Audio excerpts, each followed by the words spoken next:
I watched from my kitchen window as Patricia Whitmore, our HOA president, stood at the edge of my driveway with her clipboard in one hand and her phone in the other, snapping photos of the snow I had cleared from my property that morning.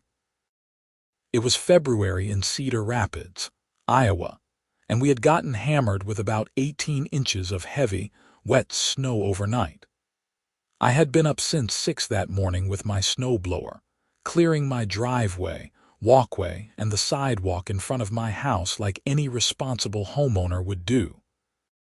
What I did not expect was Patricia, dressed in her ridiculous white puffer coat that made her look like the Michelin Man, to be documenting my snow removal technique like she was collecting evidence for a federal investigation. I had lived in the Willow Creek Estates subdivision for 3 years now, and Patricia had been a thorn in my side for approximately 2 years and 11 months of that time. The first month had been blissful ignorance before I realized what kind of neighborhood dictator we were dealing with. I opened my front door and stepped out onto the porch, the cold air hitting my face immediately. "Morning, Patricia. Something I can help you with?" She looked up from her phone, her overly bleached blonde hair pulled back so tightly it seemed to lift her eyebrows permanently. "Stephen Patterson. I am documenting a violation of HOA bylaws Section 12, subsection 4, regarding improper snow disposal." "Improper snow disposal," I repeated, genuinely confused. "I cleared my property. That's what I'm supposed to do." She pointed dramatically at the street where the snow from my driveway met the curb. "You have placed snow in a manner that blocks the storm drain access. According to our bylaws, all snow must be distributed evenly across lawn areas and not piled near street infrastructure." I walked down from my porch, my boots crunching in the snow, and looked at where she was pointing. Sure enough, the snow from my driveway had created a small pile near the curb, right where the storm drain was located. The thing was, the storm drain was still perfectly functional. You could see the grate clearly, and the small amount of melting snow was draining into it just fine. This was not blocking anything. "Patricia, the drain is working fine. You can see the water going down it right now." She held up her clipboard like it was a shield against common sense. "That is not the point, Stephen. The point is that you have created a potential hazard and violated the aesthetic standards of our community. I am issuing you a formal warning, and if this is not corrected within 24 hours, you will face a fine of $250. I felt my jaw tighten. This woman had nothing better to do with her time than harass people about snow placement during a blizzard. "You know what, Patricia? I have cleared my property safely and responsibly. That snow is not hurting anyone, and I am not moving it because there is nowhere else to put it. My lawn is already covered, my driveway is clear, and the sidewalk is passable. I have done my job." Her face flushed red, which was quite a sight against her pale foundation that was at least 2 shades too light for her actual skin tone. This is exactly the kind of attitude that drags down property values in this neighborhood. I will be noting your refusal to comply in my report to the board. "You do that," I said, turning to head back inside before I said something I would really regret. But Patricia was not done. Oh no, she was just getting started. As I reached my front door, I heard the distinct sound of a shovel scraping against pavement. I turned around and watched in disbelief as Patricia walked to her white Lexus SUV parked on the street, popped the trunk, and pulled out a snow shovel. She marched over to the small pile of snow near the storm drain and began aggressively shoveling it. "What are you doing?" I called out. "I am correcting your violation," she shouted back, her breath coming out in puffs of white vapor. "If you will not maintain community standards, then I will do it myself and add the labor cost to your fine." I watched as she shoveled the snow, but instead of spreading it on my lawn like she claimed I should have done, she was deliberately piling it directly on top of the storm drain grate. The small mountain of snow she was creating completely covered the drain opening, blocking it entirely. Water that had been flowing freely into the drain was now starting to pool on the street surface. "Patricia, you are literally blocking the drain now. That is the opposite of what you are claiming to fix." She stopped shoveling and glared at me. "This is temporary.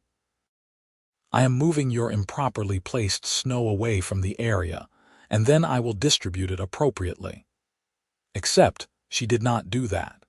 She packed more and more snow onto that storm drain, apparently too angry or too focused on making her point to realize what she was actually doing. I stood there, torn between stopping her and just letting her create whatever mess she wanted to create. Ultimately, I decided that I had tried to reason with her. I had tried to point out what she was doing, and if she wanted to be petty and stupid about it, that was on her. I went back inside, shaking my head. Through the window, I watched as Patricia spent another 20 minutes packing snow onto that storm drain before she finally returned to her car, looking satisfied with herself. She took a few more photos with her phone, presumably to document her correction of my violation, then drove off down the street. My wife, Emily, came downstairs, tying her robe around her waist. Was that Patricia I heard shouting outside? Yeah. She decided that my snow removal was a violation, and then proceeded to completely block the storm drain with snow to teach me a lesson or something. I honestly do not even know what goes through that woman's head anymore. Emily poured herself a cup of coffee and joined me at the window. She blocked the storm drain. That seems counterproductive. That is Patricia for you. Logic is not her strong suit. I sipped my own coffee, which had gone lukewarm during the confrontation. She is probably going to fine me for her own mess, knowing her. The morning progressed normally after that. I worked from home, taking calls and responding to emails from my home office. Emily left for her shift at the hospital around 10. The sun came out around 11, and the temperature started rising rapidly. That was the thing about Iowa winters. Sometimes you could get a blizzard one day, and then temperatures in the 40s the next day. The weather was wildly unpredictable. By noon, I noticed that the snow on my roof was starting to melt at a pretty good rate. I could hear the dripping from the gutters and the sound of water running down the downspouts. I glanced out the window toward the street and noticed that the snowbank Patricia had created on the storm drain was now surrounded by a growing puddle of water. The melting snow from all the houses on our cul-de-sac was running down the street toward that drain, but instead of going into it, the water was pooling because Patricia had blocked it so thoroughly. By 1 in the afternoon, there was a small lake forming at the end of the street. It stretched probably 30 feet across and was getting deeper by the minute. I watched as my neighbor across the street, Mike Henderson, came out to look at it, scratching his head in confusion. He waded into the water in his boots and started trying to clear the snow off the storm drain, but Patricia had packed it so tightly that it was not budging easily. I decided to go help him. I pulled on my boots and coat and headed outside. The temperature had climbed to about 42 degrees, which felt downright tropical after the morning's cold, but it also meant everything was melting fast. "Hey, Mike," I called as I approached. "Need a hand?" He looked up, his face red from exertion. "Somebody packed snow all over this drain. The whole street is flooding. If this keeps up, it is going to start getting into people's yards." That was Patricia, I told him. She had a problem with where I put my snow this morning, so she moved it all onto the drain to prove some kind of point. Mike stopped digging and stared at me. "She did what? Is she insane?" That is a question I ask myself regularly. I grabbed a shovel from my garage and came back to help. Together, we spent the next 30 minutes breaking up the packed snow and clearing the drain. Once we got the grate exposed, the water started rushing down with a loud gurgling sound. The lake in the street began to recede, draining away rapidly. "Crisis averted," Mike said, leaning on his shovel. "But man, Patricia is something else. She's going to get herself in trouble one of these days." I had no idea how prophetic those words would turn out to be. Around 3 in the afternoon, my phone rang. It was Patricia. "Stephen, I need you to come to my house immediately," she said without any preamble or greeting. "Hello to you too, Patricia. What is this about? My basement is flooded. There is water everywhere, and I believe it is because of your improper snow removal this morning. I am holding you personally responsible for the damage." I pulled the phone away from my ear and stared at it for a moment, wondering if I had somehow slipped into an alternate dimension. "My improper snow removal. Patricia, you are the one who blocked the storm drain. Mike and I just spent half an hour clearing it. You cleared it. You had no authority to touch HOA-managed infrastructure. That is another violation, and the flooding is clearly your fault. I expect you here in 10 minutes to assess the damage you have caused." She hung up before I could respond. I sat there for a moment, debating whether to just ignore her completely. But curiosity got the better of me. I wanted to see what kind of mental gymnastics Patricia was going to perform to blame me for whatever had happened to her basement. Plus, if she was seriously going to try to claim I was responsible for damage to her property, I wanted to see it with my own eyes and document everything. I grabbed my phone, made sure it was fully charged, and headed out. Patricia lived 4 houses down from me, in one of the larger homes in the subdivision. It was a 2-story colonial with pristine white siding and black shutters. Her yard was always immaculate, her landscaping magazine worthy. She took pride in her position as HOA president and saw her home as the standard to which everyone else should aspire. When I arrived, Patricia was standing in her driveway, still wearing the white puffer coat from this morning. Her face was pinched with anger and stress. "It is about time," she snapped as I walked up. "Come see what you have done."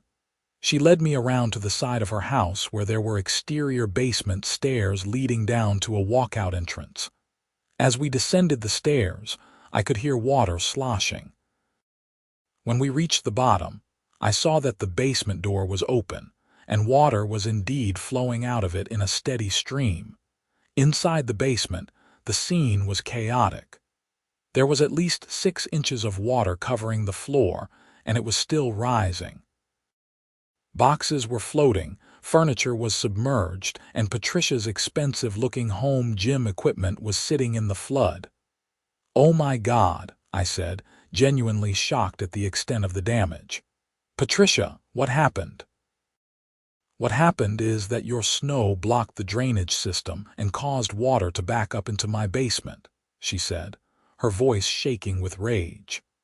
"I have thousands of dollars in damage here, and you are going to pay for every penny of it." I pulled out my phone and started taking photos and video of the scene. "Patricia, I hate to break it to you, but this was not caused by my snow. You are the one who blocked the storm drain, remember? You packed it full of snow and created that whole mess."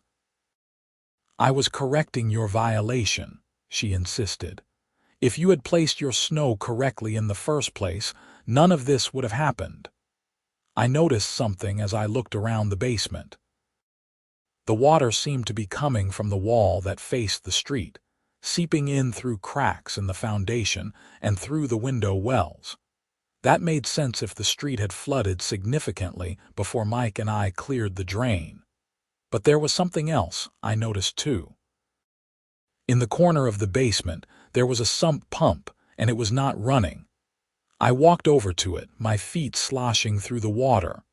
"When is the last time you checked your sump pump?" I asked. Patricia followed my gaze. "What does my sump pump have to do with anything?" This is about the flooding you caused." I crouched down and looked at the pump. The float was stuck in the down position, and when I tried to move it, it did not budge. The whole mechanism looked old and corroded. "Patricia, your sump pump is broken. Even if water was coming in from outside, your pump should have been removing it. This thing looks like it has not worked in years. Do not try to deflect blame," she said. "I am calling my lawyer, and I am calling the police to file a report about your negligence." "You do that," I said, standing up. "But I am telling you right now, I am not responsible for this. You blocked the storm drain yourself, and your sump pump failed. Those are the facts." I left her standing in her flooded basement and went back home. I immediately sent the photos and videos I had taken to my own email and backed them up to cloud storage. Then, I pulled up the security camera footage from my front door camera. I had installed it a year ago specifically because of Patricia's harassment, and I was very glad I had it now. The footage clearly showed Patricia shoveling snow from near the storm drain and piling it directly on top of the grate, completely blocking it. I downloaded that footage and saved it in multiple places. About an hour later, there was a knock on my door. I opened it to find 2 Cedar Rapids police officers standing on my porch. "Stephen Patterson," one of them asked. "That is me. We have had a complaint filed by Patricia Whitmore regarding property damage. She claims you are responsible for flooding her basement. Can we ask you a few questions?" I invited them in and explained the entire situation, starting with Patricia's confrontation that morning, her blocking of the storm drain, Mike and me clearing it later, and then her phone call about the flooding. I showed them the security camera footage, which they watched with increasing interest. "So she is claiming you blocked the drain, but your footage shows her doing it?" the younger officer asked. "Exactly. And when I went to her house, I also noticed her sump pump was completely broken. Even if water was coming in, the pump should have been handling it. It looked like it had not worked in a long time." The officers exchanged glances. The older one, whose nameplate read Officer Daniels, said, "This sounds like a civil matter, honestly. She is probably going to try to sue you, but from what we are seeing here, you have pretty good documentation that you were not at fault. We will include your statement and this video evidence in our report." "Is there anything else I should be doing?" I asked. "Document everything," Officer Daniels said. "Keep all communications with her in writing if possible. If she keeps harassing you, you might want to look into a restraining order, but hopefully it will not come to that." After the officers left, I sat down and typed up a detailed timeline of everything that had happened, including exact times based on my security footage. I also sent a certified letter to the HOA board, outlining Patricia's actions and the damage she had caused to her own property through negligence and misplaced blame. I wanted to get ahead of whatever story she was going to tell them. Emily came home from her shift around 7 that evening, exhausted but curious about the drama. I filled her in over dinner. "So let me get this straight," she said, twirling pasta on her fork. "Patricia blocked the storm drain to prove a point, caused the street to flood, which led to water seeping into her basement, and now she is trying to blame you for it. That is the size of it. And her sump pump was broken, completely. That thing looked like it had not worked in years." Emily shook her head. "She is unbelievable. Do you think she will actually try to sue?" "I would not put it past her, but I have documentation, I have video evidence, and I have police reports.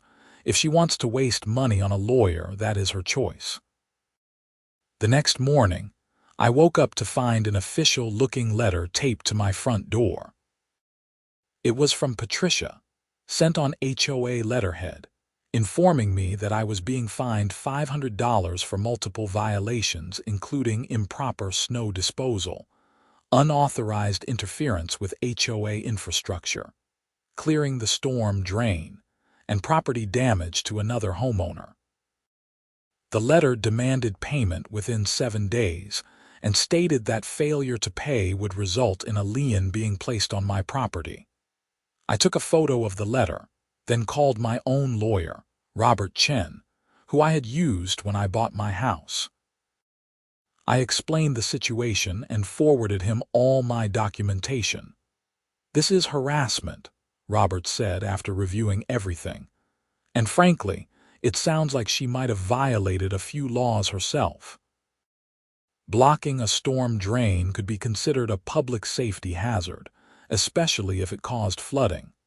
I will draft a response to the HOA and to Patricia directly, and we will also prepare a counter-claim for harassment. What are the chances she actually has a case against me?" "Based on what you have sent me, 0. The video evidence alone shows that she created the problem, and the broken sump pump is going to be a major factor if this goes anywhere. Any judge would see that her basement flooded due to her own negligence and poor maintenance, not because of anything you did." I felt a weight lift off my shoulders. "Thank you, Robert. Send me your bill and let me know what you need from me." Over the next few days, the situation escalated in ways I could not have predicted. Patricia apparently sent similar letters to 3 other homeowners on our street, claiming they had also contributed to the flooding through improper snow removal. She was casting a wide net, trying to blame anyone and everyone except herself. The problem for Patricia was that all 4 of us homeowners started comparing notes. Mike Henderson called me the day after I got my letter, furious that he had received one too, despite being the person who helped clear the drain. We organized a meeting with the other 2 homeowners who had received letters, David Russo and Jennifer Martinez, and we all shared our documentation and hired Robert Chen as a collective legal representation. Robert sent a comprehensive response to the HOA board, including all of our video evidence, photos, and timelines. He also sent a separate letter to Patricia, informing her that we were prepared to file a lawsuit for harassment and demanding that she retract her fines and accusations immediately. The HOA board consisted of 5 members: Patricia as president, a vice president named Frank Morrison, a secretary named Deanne Carpenter, and 2 at-large members, Tom Jeffries and Susan Palmer. Once they received Robert's letter and reviewed the evidence, they called an emergency board meeting. As homeowners who were directly involved in the matter being discussed, we were all invited to attend. The meeting was held at the community clubhouse on a cold Thursday evening. Patricia arrived looking like she was ready for battle, carrying a briefing case stuffed with papers and wearing a navy blue pantsuit that probably cost more than my monthly mortgage payment. The 4 of us arrived together with Robert, presenting a united front. Frank Morrison called the meeting to order.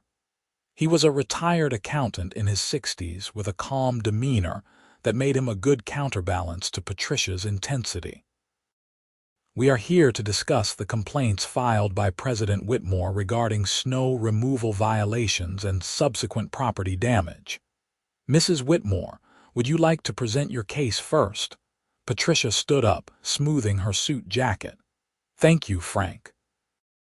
As I have documented extensively, on February 8th of this year, multiple homeowners in our community engaged in improper snow disposal that blocked our drainage system and caused significant flooding.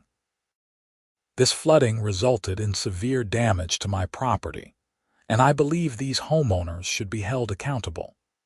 She proceeded to present photos of snow piles near the storm drain, conveniently leaving out the fact that she was the one who had created the most significant blockage. She showed photos of the standing water in the street and photos of her flooded basement. She had clearly prepared an elaborate presentation designed to paint us as negligent and herself as the victim.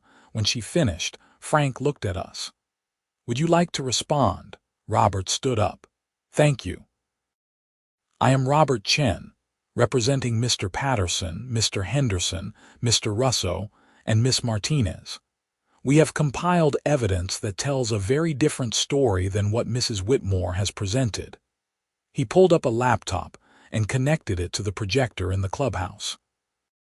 The first thing he showed was my security camera footage, clearly displaying Patricia shoveling snow directly onto the storm drain and packing it down. The room fell silent as everyone watched. You could see the timestamp on the video, showing that this happened at approximately 8:30 in the morning on the day in question.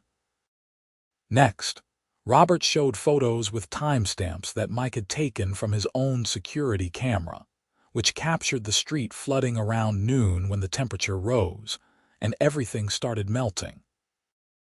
Then he showed photos of Mike and me clearing the drain around 1:30 in the afternoon, and the water rapidly receding. Finally, he showed the photos I had taken in Patricia's basement, zooming in on the corroded, non-functional sump pump. "As you can see," Robert said calmly, "Mrs. Whitmore herself created the blockage that caused the street flooding. My clients actually remedied the situation by clearing the drain. Furthermore, Mrs. Whitmore's basement flooded primarily because her sump pump was not functioning. Even if some water had seeped in due to the temporary street flooding, a working sump pump would have prevented the extensive damage she experienced. This is a case of poor maintenance on her part, not negligence by my clients." Patricia's face had gone from red to almost purple. "That video is taken out of context. I was merely redistributing improperly placed snow." "Onto a storm drain?" Robert asked. "Mrs. Whitmore, you packed approximately 2 feet of snow directly onto the drain grate. How is that proper snow distribution?" "I was in the process of moving it," she insisted. "I had not finished." "According to the timestamps, you spent 23 minutes packing snow onto that drain and then left," Robert said. "At what point were you planning to remove it?" Patricia had no answer for that. She looked at the rest of the board members, clearly expecting support, but they were all studying the evidence with concerned expressions. Diane Carpenter, the secretary, spoke up. "Patricia, did you file any paperwork about redistributing snow or working on the storm drain?"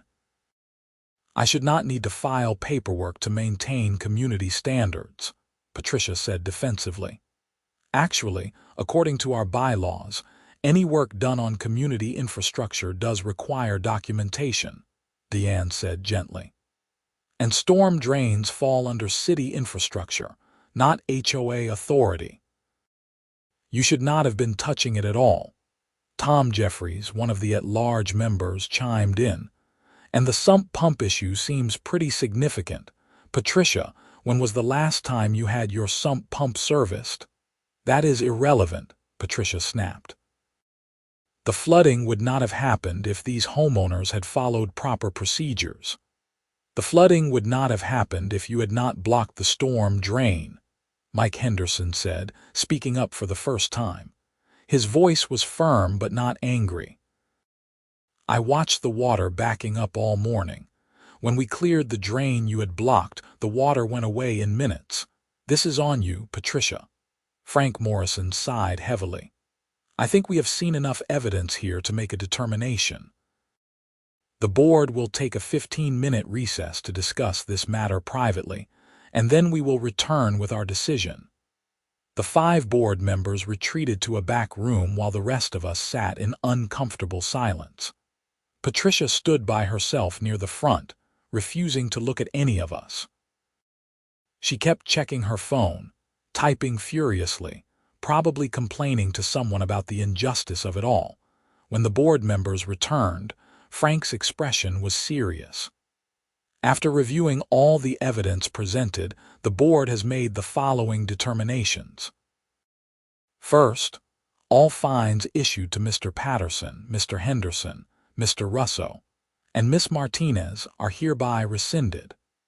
The evidence clearly shows that their snow removal was appropriate and that they actually helped remedy a dangerous situation by clearing the blocked storm drain.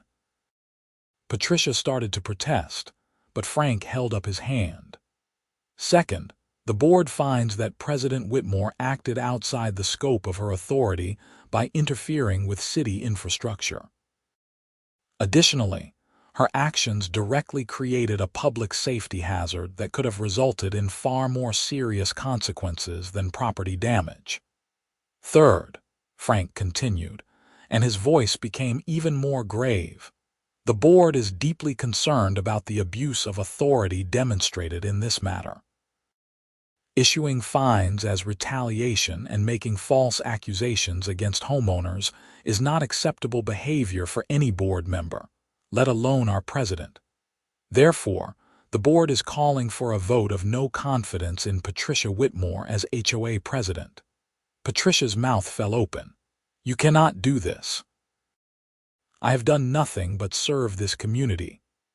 Patricia, you blocked a storm drain and then tried to blame 4 innocent homeowners for the consequences of your actions, Susan Palmer said quietly. That is not service. That is harassment. Frank called for the vote. All in favor of removing Patricia Whitmore as HOA president. 4 hands went up, everyone except Patricia. The motion passes. Patricia, you are removed from your position as president effective immediately. A new election will be held within 30 days as per our bylaws. Patricia gathered her briefing case with shaking hands. This is a mistake. This community is going to fall apart without my leadership. You will all see. She stormed out of the clubhouse, slamming the door behind her. The rest of us sat in stunned silence for a moment before Jennifer Martinez started clapping slowly. Soon, everyone else joined in, and Frank Morrison actually smiled. I have been waiting to do that for about 2 years, he admitted. Patricia has been making life miserable for people in this neighborhood, and this was the final straw. As we left the meeting, I felt lighter than I had in months. Patricia was no longer in a position of power over us, and the harassment would hopefully stop. Robert shook hands with all of us and promised to send a follow-up letter to make sure everything was properly documented. But the story was not quite over yet. About a week after the HOA meeting, I received a call from Officer Daniels, the same police officer who had taken the initial report about Patricia's flooded basement. Mr. Patterson, I wanted to give you a heads up about something, he said. We have been doing some follow-up investigation on that storm drain incident, and it turns out Mrs. Whitmore's actions may have violated some city ordinances. What kind of ordinances? I asked. Cedar Rapids has laws against blocking or interfering with stormwater management systems. It is actually a pretty serious offense because it can cause flooding that damages public and private property. The city engineering department got involved after they saw our report, and they are not happy. What does that mean for Patricia? She is being cited by the city. It is a misdemeanor charge with a potential fine up to $1,000. Additionally, if any city property was damaged during the flooding, she could be liable for those repair costs. The city is also investigating whether any other homeowners suffered damage because of the blocked drain. I thought about that. Mike Henderson had some water in his garage that day. I saw it when we were working on clearing the drain. He did not make a big deal about it, but there was definitely some seepage. Can you have him call me? We are trying to document all the impacts of the incident. I promised I would, and after I hung up, I immediately walked over to Mike's house. He was in his garage, which had been slightly reorganized since I had last seen it. Some boxes that had been on the floor were now on shelves. Hey, Mike, did you have water damage in here from the flooding? He nodded. Yeah, I had about 2 inches of water come in under the garage door. It ruined a bunch of old tax documents and some of my wife's craft supplies that were in boxes. I figured it was not worth making a fuss about since we got the drain cleared pretty quickly. The police are investigating Patricia for violating city ordinances by blocking the drain. You should call Officer Daniels and tell him about your damage. Mike's eyebrows went up. Seriously? I mean, it was only a few $100s worth of stuff, but yeah, I will call him. Over the next few days, it came out that 3 other homeowners on our street had experienced minor flooding in their yards or garages because of the blocked drain. All of them filed statements with the police. The total damage was not massive. Any individual case was relatively minor, but when you added it all up, Patricia's actions had caused several $1,000s in damages to multiple properties, not to mention her own basement. The city of Cedar Rapids decided to prosecute. Patricia was formally charged with a misdemeanor for interfering with stormwater infrastructure and multiple counts of property damage. She hired an expensive lawyer, but the evidence against her was overwhelming. My security footage had been subpoenaed and was now part of the official record. In early April, Patricia pleaded no contest to the charges in a deal with the prosecutor. She was fined $1,500, ordered to pay restitution to the homeowners who had suffered damage, including Mike, and sentenced to 100 hours of community service. Additionally, she was required to take a class on stormwater management and city infrastructure. The judge apparently had a sense of humor about that last part. The local news picked up the story because it was too ridiculous not to cover. The headline in the Cedar Rapids Gazette read, "HOA president causes flooding while enforcing snow rules, faces criminal charges." Patricia became something of a local laughingstock, which I almost felt bad about. Almost. In the months that followed, life in Willow Creek Estates improved dramatically. Frank Morrison was elected as the new HOA president in a landslide vote. His first official act was to revise the snow removal bylaws to be much more reasonable, and to remove Patricia's ridiculous rules about aesthetic snow distribution.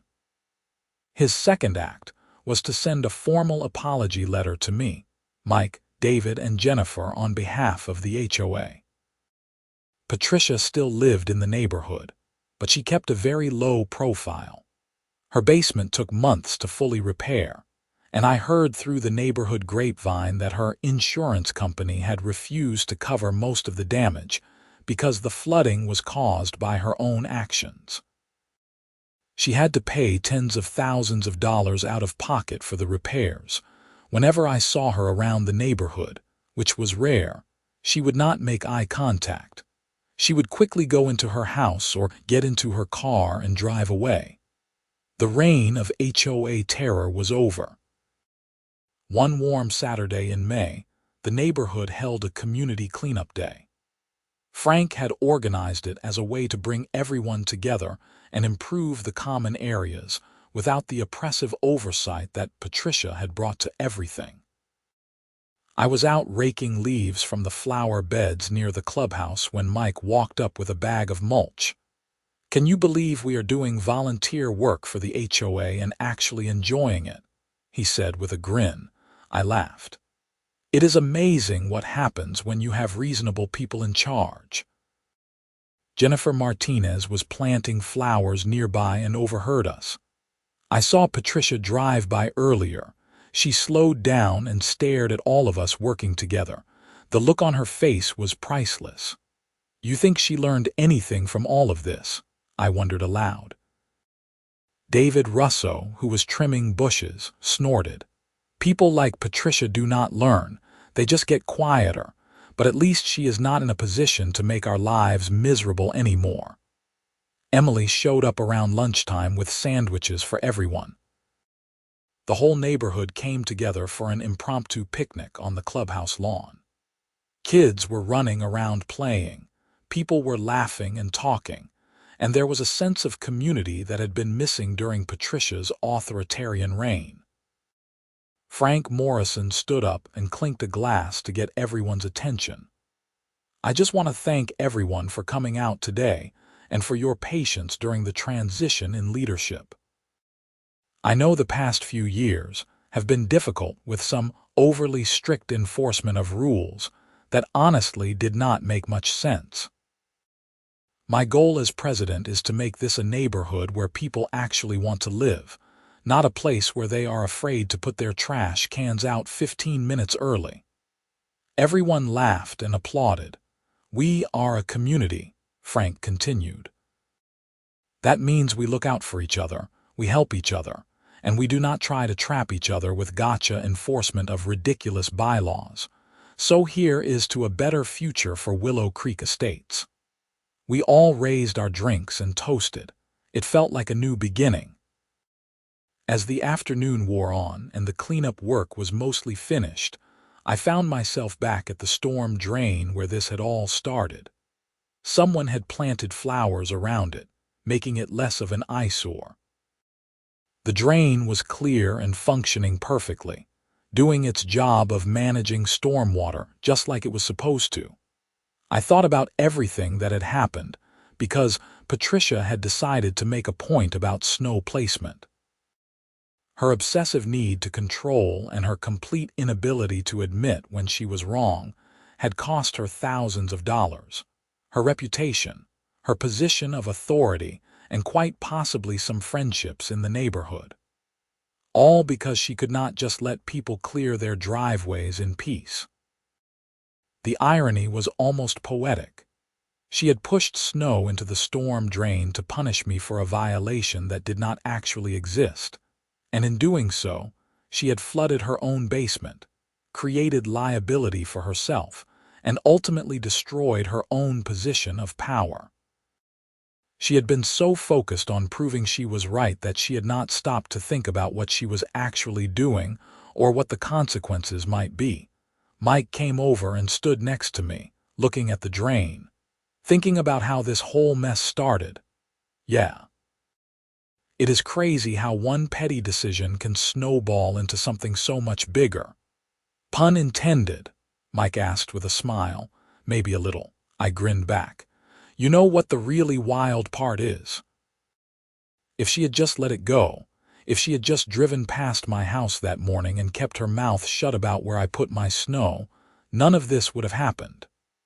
She would still be HOA president, her basement would not have flooded, and she would not have a criminal record." "Some people are their own worst enemies," Mike said philosophically. Patricia just happened to be her own worst enemy in a very public and expensive way. We walked back to join the rest of the group. Emily was helping some of the neighborhood kids plant seedlings in the community garden, and I went over to join her.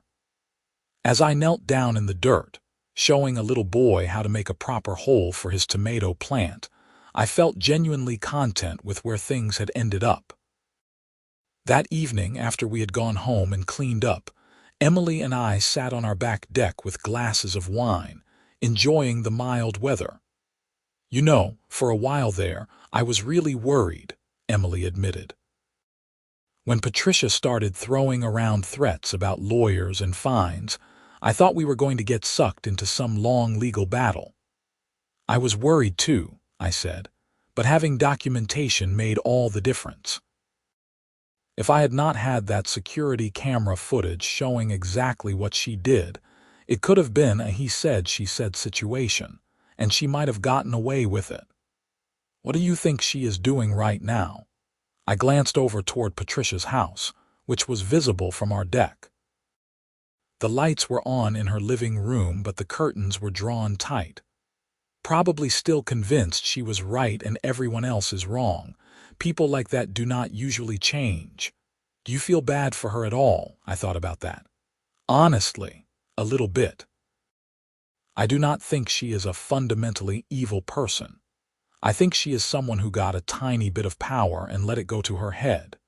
She started seeing everything as a battle she had to win, every rule as something that had to be enforced to the letter. She forgot about the human element, about being a good neighbor, about grace and common sense.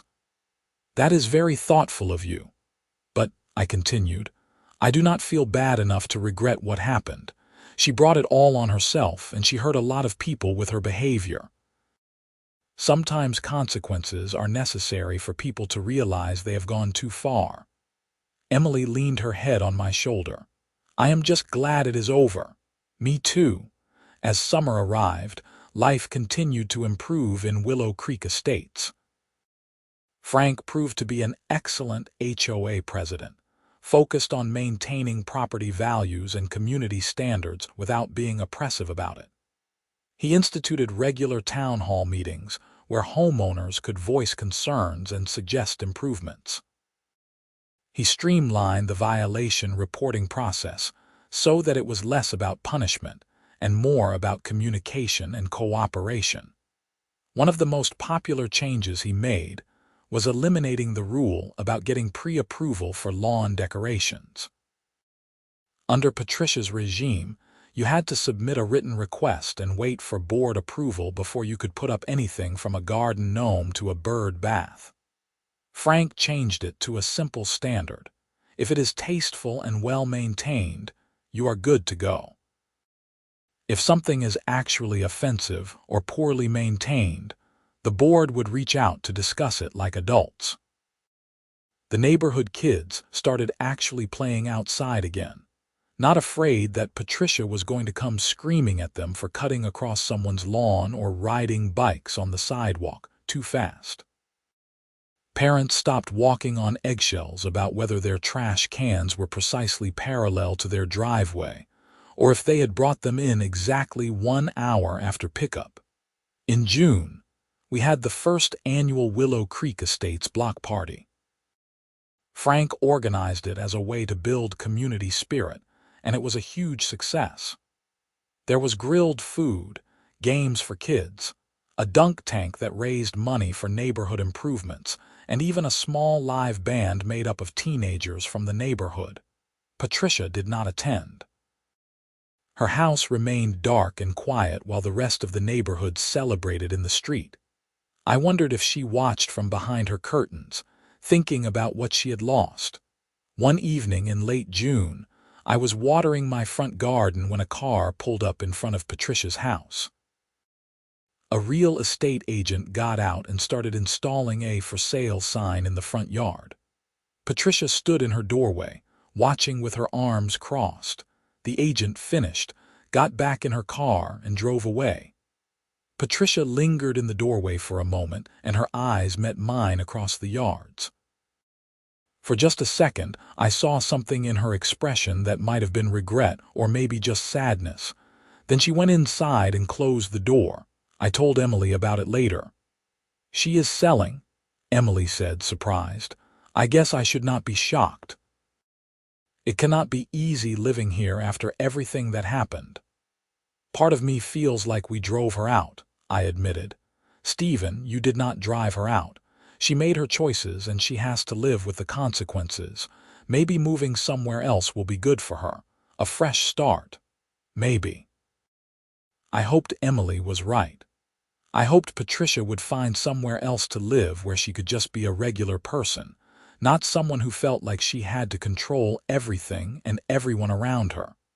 The house sold quickly in early August to a young couple with a baby. They were friendly and normal and excited to be part of the neighborhood. They introduced themselves to everyone on the street and did not once mention HOA bylaws or community standards or proper snow placement. I never saw Patricia after the day the sign went up. She must have left early in the morning before anyone was awake, because one day the moving truck was there, and the next day it was gone, and so was she. No goodbye, no final confrontation, just an empty house that would soon belong to someone else. The new neighbors, Brian and Andrea Thompson, moved in on a warm Saturday in late August. Half the neighborhood showed up to help them unload their truck, and we had an impromptu pizza party in their empty living room that evening. It was the kind of neighborly thing that would have been impossible under Patricia's watch, when everyone was too afraid of violating some obscure rule to actually connect with each other. As fall approached, and the leaves started to change, I found myself reflecting on the whole experience. What had started as a simple act of clearing snow from my driveway had turned into a neighborhood drama that ended with criminal charges, a change in leadership, and someone leaving their home. It was wild to think about how much had happened in just a few months. Mike and I had become much closer friends through the whole ordeal. We had bonded over the shared experience of dealing with Patricia and had started having regular barbecues with our families. David Russo and Jennifer Martinez also joined our little group sometimes, and we would laugh about the absurdity of it all over beers in someone's backyard. "You think we will ever have HOA drama like that again?" Jennifer asked one evening in September as we sat around Mike's fire pit. "God, I hope not," Mike said. "Once in a lifetime is more than enough." "Frank is up for re-election as president next year," David pointed out. "We should all make sure he wins. He has been great." "Agreed," I said. "No more Patricias." We all drank to that. October brought another heavy snowfall, the first real one of the season. I woke up on a Sunday morning to find about 10 inches of fresh powder covering everything. I bundled up, fired up my snowblower, and cleared my driveway just like I had done that fateful morning back in February. This time, though, when I finished and looked at the small pile of snow near the curb by the storm drain, I did not have to worry. I knew that no one was going to come out and harass me about it. I knew that the snow would melt naturally, drain into the system like it was supposed to, and life would go on normally. As I put my snowblower back in the garage, Brian Thompson came out of his house across the street with his own shovel. "Morning, Stephen," he called. "Beautiful day after all this snow." "Sure is. Need a hand with your driveway?" "Nah, I've got it, but thanks for the offer." That was what a normal neighborhood interaction looked like. Simple, friendly, no ulterior motives or power plays, just neighbors being neighbors. Emily came out with 2 mugs of hot chocolate, and we stood in the driveway together, watching the neighborhood come to life as people emerged to deal with the snow. Kids were already building snowmen in front yards. A few people were out with snowblowers and shovels. Someone was attempting to free their car from a particularly large snowdrift. "Remember when we were worried about where to put the snow?" Emily said with a smile. "That feels like a lifetime ago. It was only 8 months, a very eventful 8 months." I sipped the hot chocolate, savoring the warmth. But I will tell you what, I would go through it all again if it meant getting rid of Patricia as HOA president. The neighborhood is so much better now. "She was not a happy person," Emily said thoughtfully. "I know she made everyone else miserable, but I do not think she was happy either. People who are happy with themselves do not act like that." "Probably not. I wonder if she is doing better wherever she ended up." "I hope so," Emily said, "for her sake." As December arrived and the holiday season began, Willow Creek Estates transformed into something magical. Frank had relaxed the rules about holiday decorations too, and people went all out with lights, inflatable figures, and elaborate displays. It was like the neighborhood had been holding its breath for years and could finally exhale and celebrate. We had a neighborhood caroling night, with everyone walking from house to house, singing Christmas songs and drinking hot cider.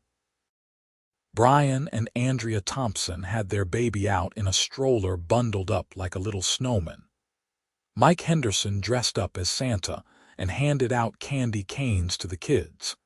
It was the kind of Norman Rockwell scene that people idealize about American suburban life. Standing in my front yard, surrounded by neighbors who had become genuine friends, singing jingle bells slightly off-key while snow gently fell around us. I felt an overwhelming sense of gratitude. Not gratitude for the drama or the conflict, but gratitude that it had resolved the way it did. Gratitude that we had fought back against unreasonable authority and won. Gratitude that we now lived in a community that actually felt like a community. Frank Morrison caught my eye from across the circle of singers and gave me a nod and a smile. He knew, just like I knew, just like everyone who had lived through the Patricia era knew, that we had something special now. We had taken back our neighborhood from someone who had treated it like her personal fiefdom, and we had done it the right way through documentation, legal channels, and standing together. As the new year approached, I found myself thinking about what I had learned from the whole experience. I had learned the importance of documentation, of not backing down when you know you are right, of the power of community when people stand together. I had learned that petty tyranny can be defeated with evidence and persistence. I had learned that sometimes the person who seems the most powerful is actually the most fragile, and that their power only exists as long as other people allow it to exist. Most importantly, I had learned that where you live matters. Not just the house itself, but the community, the neighbors, the feeling of being part of something larger than yourself. Under Patricia's regime, Willow Creek Estates had felt like a beautiful prison where you constantly worried about breaking invisible rules. Now, it felt like home. On New Year's Eve, as Emily and I stood on our deck watching fireworks light up the sky over Cedar Rapids, she squeezed my hand. "Here is to a better year," she said. "It would be hard for it not to be better than the last one," I joked. "True, but I have a good feeling about this one. No HOA drama, just normal life. I will drink to that." We clinked our glasses together as the clock struck midnight and the neighborhood erupted in cheers and celebration. Somewhere in the distance, I could hear Mike Henderson banging pots and pans together, making as much noise as possible. Under Patricia's watch, he would have been fined for disturbing the peace. Now he was just another neighbor celebrating. The story of Patricia Whitmore and the storm drain incident became legend in Willow Creek Estates. New homeowners were told the tale as a cautionary example of what not to do and how not to be. Brian Thompson once told me that when his real estate agent showed him Patricia's old house, she had specifically mentioned that the previous owner was no longer in the neighborhood and that the HOA was under new, much more reasonable management. She basically used Patricia as a selling point by saying she was gone. Brian had said with a laugh, in the spring, Frank organized a neighborhood beautification project focused on the common areas. We planted new trees, installed benches, and created a little walking path around the pond at the center of the development. As part of that project, someone suggested we should install a small plaque near the storm drain where it had all started, as a joke. The plaque read, "The Great Snow Incident of February 2025. May we never forget to keep our drains clear." It was silly and tongue-in-cheek, but it also served as a genuine reminder that small actions can have big consequences, and that abusing authority always backfires eventually. As the first anniversary of the snow incident approached in February, Mike suggested we should have a party to celebrate. 1 year since Patricia sabotaged herself, he said. That is worth commemorating. We decided against it, ultimately.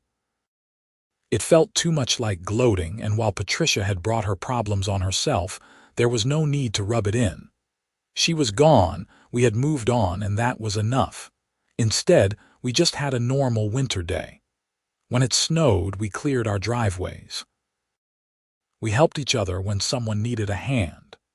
We waved to our neighbors and chatted about normal things like work and kids and sports. We lived in a functional, healthy community where the HOA existed to help maintain the neighborhood, not to control and harass the people who lived there. That was the real victory, I realized. Not that Patricia had faced consequences for her actions, though that was certainly satisfying. The real victory was that we had reclaimed our neighborhood and turned it into what it should have been all along. A place where people wanted to live, a place where neighbors actually knew and helped each other, a place where you did not have to live in fear of arbitrary rules and vindictive enforcement. Sometimes I wondered what Patricia was doing, where she had ended up, whether she had learned anything from what happened. I hoped she had found some peace and perspective. I hoped she had realized that power without wisdom is dangerous, and that treating people with respect matters more than enforcing rules for the sake of enforcing rules. But mostly, I did not think about Patricia at all anymore. She was a chapter in the neighborhood's history, but the book had moved on to better stories. Stories about community barbecues and kids playing in the street, and neighbors helping neighbors and snowstorms that were just snowstorms, without drama or conflict or flooded basements. As I write this, sitting on my deck on a beautiful spring morning, watching Brian Thompson push his daughter on a swing set in their backyard while Andrea tends to her garden, I feel content. The birds are singing, the sun is shining, and somewhere in the neighborhood, Frank Morrison is probably planning the next community event that will bring everyone together. The storm drain near my house is functioning perfectly, cleared of snow and debris, doing its job quietly and efficiently just like it is supposed to. And that is exactly how it should be. Sometimes the best stories are the ones where justice is served not through revenge or retaliation, but through natural consequences and the simple power of truth.